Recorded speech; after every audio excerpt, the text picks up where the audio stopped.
किसी की नजर मुझ पर पड़े ना पड़े, प्रभु की नजर का हुआ है असर। ओम शांति। 23 दिसंबर 2025 बाबा के महावाक्य। मीठे बच्चे, जो संकल्प ईश्वरीय सेवा अर्थ चलता है उसे शुद्ध संकल्प व निरसंकल्प ही कहेंगे, व्यर्थ नहीं। प्रश्न: विकर्मों से बचने के लिए कौन सी फर्ज अदाई पालन करते भी अनासक्त रहो? उत्तर: मित्र संबंधियों की सर्विस भले करो, लेकिन अलौकिक ईश्वरीय दृष्टि रख करके करो। उनमें मोह की रग नहीं जानी चाहिए।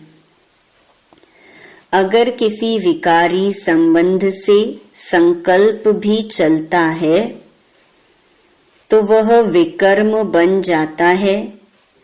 इसलिए अनासक्त होकर फर्ज अदाई पालन करो। जितना हो सके देही अभिमानी रहने का पुरुषार्थ करो। ओम शांति।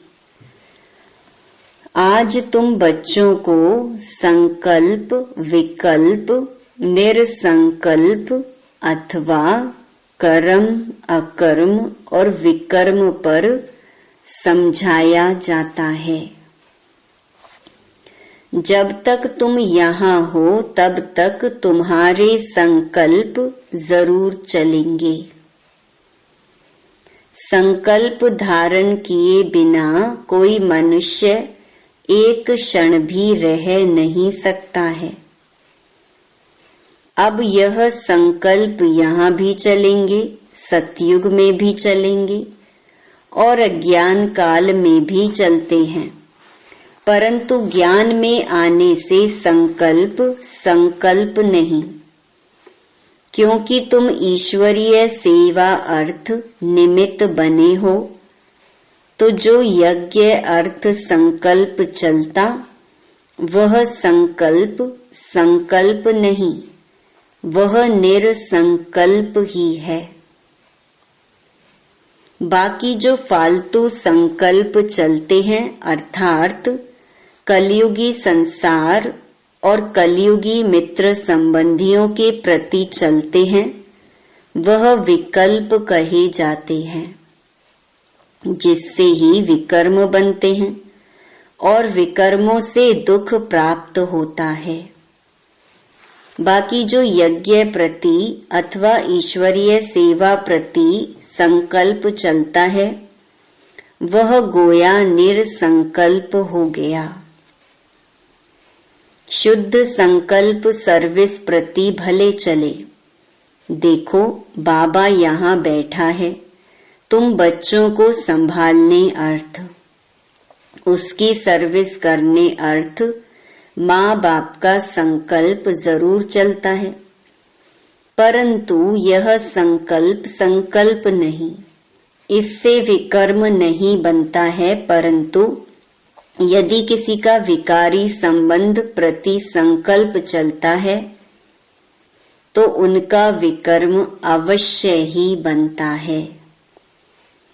बाबा तुम बच्चों को कहते हैं कि मित्र संबंधियों की सर्विस भल करो, परंतु अलौकिक ईश्वरीय दृष्टि से। वह मोह की रग नहीं आनी चाहिए। अनासक्त होकर अपनी फर्ज अदाई पालन करनी चाहिए। परंतु जो कोई यहाँ होते हुए कर्म संबंध में होते हुए उनको नहीं काट सकते तो भी उन्हें बाप को नहीं छोड़ना चाहिए। हाथ पकड़ा होगा तो कुछ न कुछ पद प्राप्त कर लेंगे। अब यह तो हर एक अपने को जानते हैं कि मेरे में कौन सा विकार है। अगर किसी में एक भी विकार है तो वह देह अभिमानी जरूर ठहरा। जिसमें विकार नहीं वह ठहरा देही अभिमानी। किसी में कोई भी विकार है तो वो सजाएं जरूर खाएंगे, और जो विकारों से रहित हैं वे सजाओं से मुक्त हो जाएंगे। जैसे देखो कोई कोई बच्चे हैं जिनमें न काम है, न क्रोध है, न लोभ है, न मोह है। वो सर्विस बहुत अच्छी कर सकते हैं।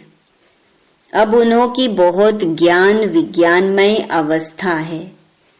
वह तो तुम सब भी वोट देंगे। अब यह तो जैसे मैं जानता हूँ वैसे तुम बच्चे भी जानते हो। अच्छे को सब अच्छा कहेंगे, जिसमें कुछ खामी होगी उनको सभी वही वोट देंगे। अब यह निश्चय करना, जिनमें कोई विकार है वो सर्विस नहीं कर सकते।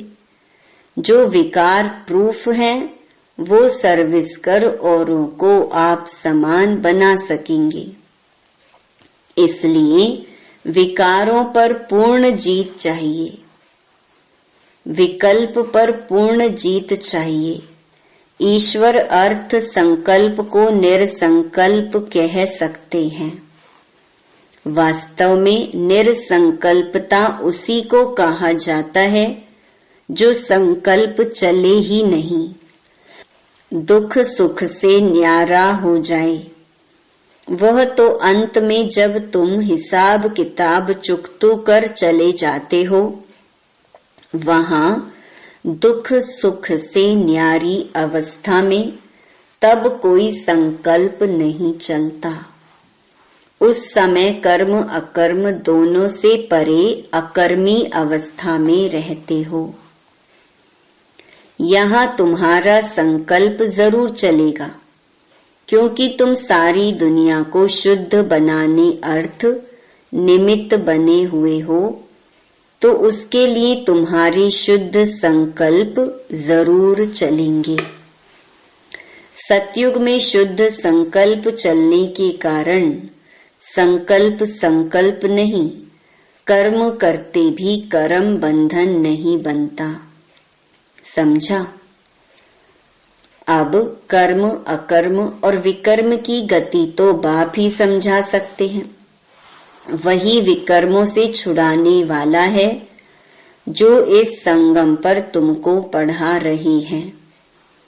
इसीलिए बच्चे अपने ऊपर बहुत ही सावधानी रखो। अपने हिसाब किताब को भी देखते रहो। तुम यहाँ आए हो हिसाब किताब चुकतू करने, ऐसे तो नहीं यहाँ आकर भी हिसाब किताब बनाते जाओ तो सजा खानी पड़े। यह गर्भ जेल की सजा कोई कम नहीं है। इस कारण बहुत ही पुरुषार्थ करना है। यह मंजिल बहुत भारी है, इसलिए सावधानी से चलना चाहिए। विकल्पों के ऊपर जीत पानी है जरूर। अब कितने तक तुमने विकल्पों पर जीत पाई है, कितने तक इस निरसंकल्प अर्थात दुख सुख से न्यारी अवस्था में रहते हो, यह तुम अपने को जानते रहो। जो खुद को नहीं समझ सकते हैं वह मम्मा बाबा से पूछ सकते हैं, क्योंकि तुम तो उनके वारिस हो, तो वह बता सकते हैं। निरसंकल्प अवस्था में रहने से तुम अपने तो क्या किसी भी विकारी के विकर्मों को दबा सकते हो। कोई भी कामी पुरुष तुम्हारे सामने आएगा तो उसका विकारी संकल्प नहीं चलेगा। जैसे कोई देवताओं के पास जाता है तो उनके सामने वह शांत हो जाता है। वैसे तुम भी गुप्त रूप में देवताएं हो। तुम्हारे आगे भी किसी का विकारी संकल्प नहीं चल सकता है, परंतु ऐसे बहुत कामी पुरुष हैं जिनका कुछ संकल्प अगर चलेगा तो भी वार नहीं कर सकेगा, अगर तुम योग युक्त होकर खड़े रहेंगे तो। देखो बच्चे, तुम यहाँ आए हो परमात्मा को विकारों की आहुति देने, परंतु कोई कोई ने अभी कायदे सिर आहुति नहीं दी है। उन्हों का योग परम पिता से जुटा हुआ नहीं है। सारा दिन बुद्धि योग भटकता रहता है, अर्थात देही अभिमानी नहीं बने हैं। देह अभिमानी होने के कारण किसी के स्वभाव में आ जाते हैं, जिस कारण परमात्मा से प्रीत निभा नहीं सकते हैं। अर्थात परमात्मा अर्थ सर्विस करने के अधिकारी नहीं बन सकते हैं। तो जो परमात्मा से सर्विस ले फिर सर्विस कर रहे हैं, अर्थात पतितों को पावन कर रहे हैं, वही मेरे सच्चे पक्के बच्चे हैं। उन्हें बहुत भारी पद मिलता है। अभी परमात्मा खुद आकर तुम्हारा बाप बना है। उस बाप को साधारण रूप में न जानकर कोई भी प्रकार का संकल्प उत्पन्न करना गोया विनाश को प्राप्त होना। अभी वह समय आएगा जो 108 ज्ञान गंगाएं पूर्ण अवस्था को प्राप्त करेंगी। बाकी जो पढ़े हुए नहीं होंगे वे तो अपनी ही बर्बादी करेंगे। यह निश्चय जानना, जो कोई इस ईश्वरीय यज्ञ में छिपकर काम करता है तो उनको जानी जाननहार बाबा देख लेता है। वह फिर अपने साकार स्वरूप बाबा को टच करता है। सावधानी देने अर्थ तो कोई भी बात छिपानी नहीं चाहिए। भल भूलें होती हैं, परंतु उनको बताने से ही आगे के लिए बच सकते हैं। इसीलिए बच्चे सावधान रहना। बच्चों को पहले अपने को समझना चाहिए कि मैं कौन, What am I? मैं शरीर को नहीं कहते, मैं कहते हैं आत्मा को। मैं आत्मा कहाँ से आया हूँ, किसकी संतान हूँ। आत्मा को जब यह मालूम पड़ जाए कि मैं आत्मा परम पिता परमात्मा की संतान हूँ, तब अपने बाप को याद करने से खुशी आ जाए। बच्चे को खुशी तब आती है जब बाप के ऑक्यूपेशन को जानता है। जब तक छोटा है बाप के ऑक्यूपेशन को नहीं जानता, तब तक इतनी खुशी नहीं रहती। जैसे बड़ा होता जाता बाप के ऑक्यूपेशन का पता पड़ता जाता, तो वो नशा, वह खुशी चढ़ती जाती है। तो पहले उनके ऑक्यूपेशन को जानना है कि हमारा बाबा कौन है, वह कहाँ रहता है। अगर कहीं आत्मा उसमें मर्ज हो जाएगी तो आत्मा विनाशी हो गई तो खुशी किसको आएगी। तुम्हारे पास जो नए जिज्ञासु आते हैं उनको पूछना चाहिए कि तुम यहाँ क्या पढ़ते हो, इससे क्या स्टेटस मिलती है। उस कॉलेज में तो पढ़ने वाले बताते हैं कि हम डॉक्टर बन रहे हैं, इंजीनियर बन रहे हैं, तो उन पर विश्वास करेंगे ना कि यह बरोबर पढ़ रहे हैं। यहाँ भी स्टूडेंट्स बताते हैं कि यह है दुख की दुनिया, जिसको नर्क, हेल अथवा डेविल वर्ल्ड कहते हैं। उनके अगेंस्ट है हेवन अथवा डेटी वर्ल्ड, जिसको स्वर्ग कहते हैं।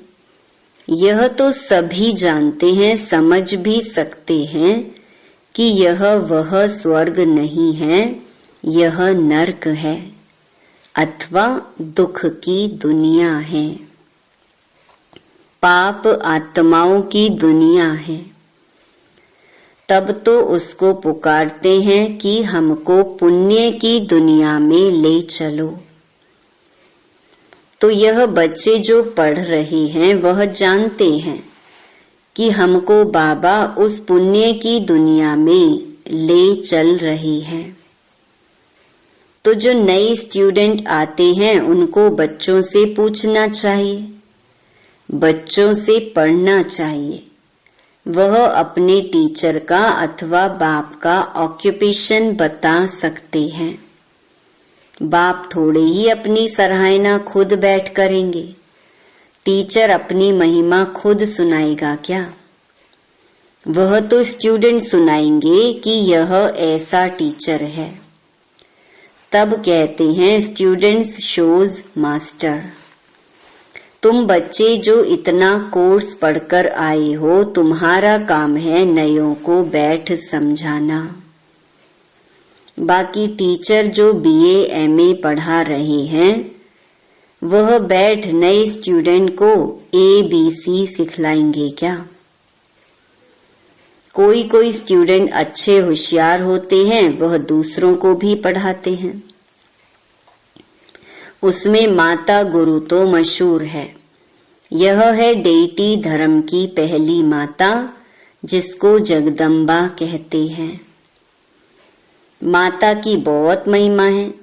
बंगाल में काली, दुर्गा, सरस्वती और लक्ष्मी, इन 4 देवियों की बहुत पूजा करते हैं। अब उन 4 का ऑक्यूपेशन तो मालूम होना चाहिए। जैसे लक्ष्मी है तो वह है गॉडेस ऑफ वेल्थ, वह तो यहाँ ही राज्य करके गई है। बाकी काली, दुर्गा आदि यह तो सब इस पर नाम पड़े हैं। अगर 4 माताएं हैं तो उनके 4 पति भी होने चाहिए। अब लक्ष्मी का तो नारायण पति प्रसिद्ध है। काली का पति कौन है? ब्रैकेट्स में शंकर। लेकिन शंकर को तो पार्वती का पति बताते हैं। पार्वती कोई काली नहीं है। बहुत हैं जो काली को पूजते हैं, माता को याद करते हैं, लेकिन पिता का पता नहीं है। काली का या तो पति होना चाहिए या पिता होना चाहिए, लेकिन यह कोई को पता नहीं है। तुमको समझाना है कि दुनिया यह एक ही है। जो कोई समय दुख की दुनिया अथवा दोजक बन जाती है, वही फिर सतयुग में बहिष्ट अथवा स्वर्ग बन जाती है। लक्ष्मी नारायण भी इस ही सृष्टि पर सतयुग के समय राज्य करते थे। बाकी सूक्ष्म में तो कोई वैकुंठ है नहीं, जहाँ सूक्ष्म लक्ष्मी नारायण हैं। उनके चित्र यहाँ ही हैं, जो जरूर यहाँ ही राज्य करके गए हैं। खेल सारा इस कॉर्पोरियल वर्ल्ड में चलता है। हिस्ट्री, ज्योग्राफी इस कॉर्पोरियल वर्ल्ड की है। सूक्ष्म वतन की कोई हिस्ट्री ज्योग्राफी होती नहीं। लेकिन सभी बातों को छोड़ तुमको नए जिज्ञासु को पहले अल्फ सिखलाना है, फिर बे समझाना है। अल्फ है गॉड, वह सुप्रीम सोल है। जब तक यह पूरा समझा नहीं है, तब तक परम पिता के लिए वह लव नहीं जागता, वह खुशी नहीं आती। क्योंकि पहले जब बाप को जाने, तब उनके ऑक्यूपेशन को भी जानकर खुशी में आवे। तो खुशी है इस पहली बात को समझने में। गॉड तो एवर हैप्पी है, आनंद स्वरूप है। उनके हम बच्चे हैं तो क्यों ना वह खुशी आनी चाहिए। वह गुदगुदी क्यों नहीं होती? I am son of God, I am ever happy master God. वह खुशी नहीं आती तो सिद्ध है अपने को सन माना बच्चा नहीं समझते हैं। God is ever happy but I am not happy, क्योंकि फादर को नहीं जानते हैं। बात तो सहज है। कोई कोई को यह ज्ञान सुनने के बदले शांति अच्छी लगती है, क्योंकि बहुत हैं जो ज्ञान उठा भी नहीं सकेंगे। इतना समय कहाँ है, बस इस अल्फ को भी जानकर साइलेंस में रहें तो वह भी अच्छा है। जैसे सन्यासी भी पहाड़ों की कंदराओं में जाकर परमात्मा की याद में बैठते हैं, वैसे परमपिता परमात्मा की उस सुप्रीम लाइट की याद में रहें तो भी अच्छा है। उसकी याद से सन्यासी भी निर्विकारी बन सकते हैं, परंतु घर बैठे तो याद कर नहीं सकते। वहां तो बाल बच्चों में मोह जाता रहेगा, इसलिए तो सन्यास करते हैं। होली बन जाते तो उसमें सुख तो है ना। सन्यासी सबसे अच्छे हैं। आदि देव भी सन्यासी बना है ना। यह सामने उनका आदि देव का मंदिर खड़ा है, जहां तपस्या कर रहे हैं। गीता में भी कहते हैं देह के सभी धर्मों का सन्यास करो। वह सन्यास कर जाते तो महात्मा बन जाते। गृहस्थी को महात्मा कहना बेकायदे है। तुमको तो परमात्मा ने आकर सन्यास कराया है। सन्यास करते ही हैं सुख के लिए। महात्मा कभी दुखी नहीं होते। राजाएं भी सन्यास करते हैं तो ताज आदि फेंक देते हैं। जैसे गोपी चंद ने सन्यास किया तो जरूर इसमें सुख है। अच्छा, मीठे मीठे सिकिलधे बच्चों प्रति मात पिता बाप दादा का याद प्यार और गुड मॉर्निंग। रूहानी बाप की रूहानी बच्चों को नमस्ते। धारणा के लिए मुख्य सार। पहला, कोई भी उल्टा कर्म छिपकर नहीं करना है। बाप दादा से कोई भी बात छिपानी नहीं है। बहुत बहुत सावधान रहना है। दूसरा, स्टूडेंट शोज मास्टर। जो पढ़ा है वह दूसरों को पढ़ाना है। एवर हैप्पी गॉड के बच्चे हैं। इस स्मृति से अपार खुशी में रहना है। वरदान, विकारों रूपी सांप को भी शैया बनाने वाले विष्णु के समान सदा विजयी निश्चिंत भव। जो विष्णु की शेष शैया दिखाते हैं, यह आप विजयी बच्चों के सहज योगी जीवन का यादगार है। सहज योग द्वारा विकारों रूपी सांप भी अधीन हो जाते हैं। जो बच्चे विकारों रूपी सांपों पर विजय प्राप्त कर उन्हें आराम की शैया बना देते हैं, वह सदा विष्णु के समान हर्षित व निश्चिंत रहते हैं। तो सदा यह चित्र अपने सामने देखो कि विकारों को अधीन किया हुआ अधिकारी हूं। आत्मा सदा आराम की स्थिति में निश्चिंत है। स्लोगन, बालक और मालिकपन के बैलेंस से प्लान को प्रैक्टिकल में लाओ। अव्यक्त इशारे, अब संपन्न व कर्मातीत बनने की धुन लगाओ। अपनी हर कर्मेंद्रिय की शक्ति को इशारा करो तो इशारे से ही जैसे चाहो वैसे चला सको। ऐसे कर्मेंद्रिय जीत बनो, तब फिर प्रकृति जीत बन कर्मातीत स्थिति के आसनधारी सो विश्व राज्य अधिकारी बनेंगे। हर कर्मेंद्रिय जी हजूर, जी हाजिर करती हुई चले। आप राज्य अधिकारियों का सदा स्वागत अर्थात सलाम करती रहे, तब कर्मातीत बन सकेंगे। अच्छा, ओम शांति।